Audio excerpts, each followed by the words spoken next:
రాహుల్ గాంధీ ఎక్కడికి వెళ్ళినా అది స్వదేశీ గడ్డైనా విదేశీ గడ్డైనా దేశాన్ని అవమానించే రీతిలో మాట్లాడుతున్నారు. ముఖ్యంగా అంతర్జాతీయ వేదికల మీద అయితే ఆ తరహా వ్యాఖ్యలు చేస్తున్నారు అనేటటువంటి ఒక కామెంట్ చేసినటువంటి సిచ్యువేషన్. దాని మీద ఏం చెప్తారు?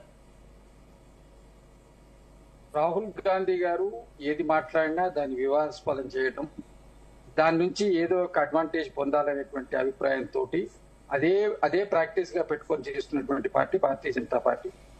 భారతీయ జనతా పార్టీ ఆయన మాట్లాడినటువంటి అంశాలు కరోనా ముందే వస్తుంది అని చెప్పి సంకేతం ఇచ్చిండు, దానికి పట్టించుకోలేదు. ఇక్కడ జరిగేటువంటి అనేక పరిణామాల గురించి ఆయన ముందే ఫోర్కాస్ట్ చేసి చెప్పిండు, అవన్నిటిని పరిగణలోకి తీసుకోరు. ఆయన యథాలాపంగా మాట్లాడుతున్నప్పుడు డెమోక్రసీ ఇక్కడ ప్రమాదంలో పడుతుంది, అక్కడ ఉన్నటువంటి వాక్ స్వాతంత్ర్యానికి కానీ అక్కడ ఉన్నటువంటి వ్యక్తి స్వేచ్ఛకు కానీ భంగం కలిగేటువంటి పరిస్థితిలో భారతదేశం మారుతుందని అంతర్జాతీయ వేదికలు అనేక మంది ఇంతకుముందు గతంలో కూడా మన దేశానికి సంబంధించినటువంటి నాయకులు మాట్లాడారు.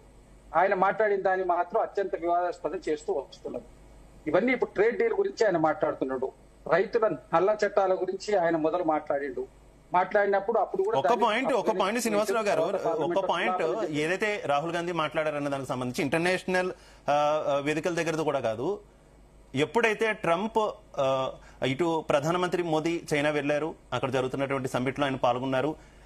ఆ తర్వాత చైనా, రష్యా అలాగే భారత్ మూడు కూడా కలబోతున్నాయి అనేటటువంటి వచ్చినటువంటి వార్తల నేపథ్యంలో డెడ్ ఎకానమీస్ అంటూ కూడా ఆయన కామెంట్ చేసినటువంటి పరిస్థితి.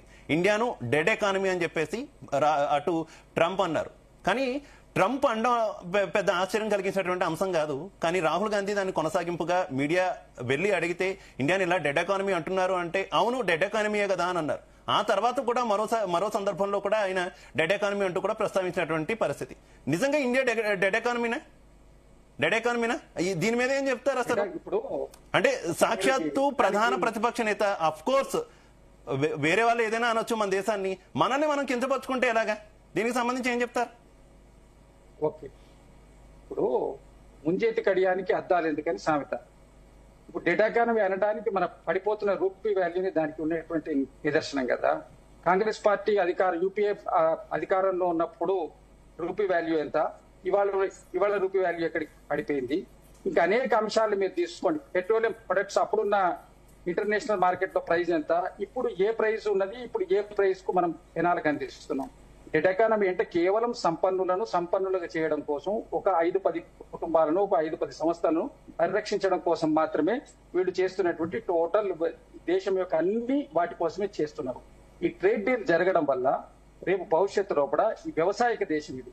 ఈ 70% మంది ప్రజలు, ఈ రోజుకు 60-70% మంది ప్రజలు వ్యవసాయం మీద ఆధారపడి బ్రతుకుతున్నటువంటి దేశం లోపల అగ్రి ప్రొడక్ట్స్ కంపల్సరీ ఇక్కడ ఇంపోర్ట్ చేసుకొని వీళ్ళు డ్యూటీ ఫ్రీగా కనుక ఇక్కడ తీసుకొని చేసిన సందర్భంలో కూడా టోటల్ వ్యవసాయ మొత్తం దెబ్బతినేటువంటి అవకాశం ఉన్నది. దీని మీద సరైనటువంటి వివరణ కావాలని కోరిండ్రు. దాని మీద మాట్లాడడానికి పార్లమెంట్ లో సరైనటువంటి అవకాశం లేదు. ప్రతిపక్షాలతో ఇంత పెద్ద డీల్ చేసేటప్పుడు ప్రతిపక్షాలను కూడా కాన్ఫిడెన్స్ తో తీసుకొని చేయాలి కదా.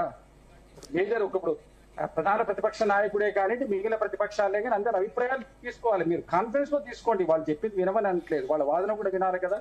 ఎక్కడ లేకుండా వాళ్ళు అర్ధరాత్రి పూట ట్రంప్ యుద్ధం ఆగిపోయిందని ట్రంపే ప్రకటిస్తాడు, ట్రేడ్ డీల్ జరిగిందని ట్రంపే ప్రకటిస్తాడు. మన దేశానికి ప్రధానమంత్రి మరి ట్రంపా లేక నరేంద్ర మోడీ గారా అనే సంశయం ప్రజలకు వచ్చే దగ్గరికి వెళ్ళిపోయింది.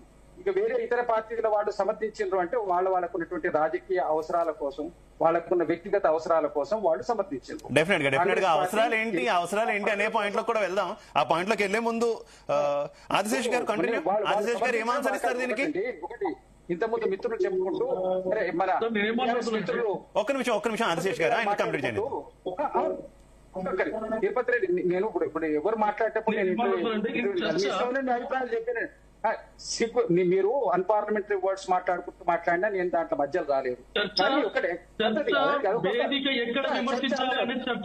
తప్పు.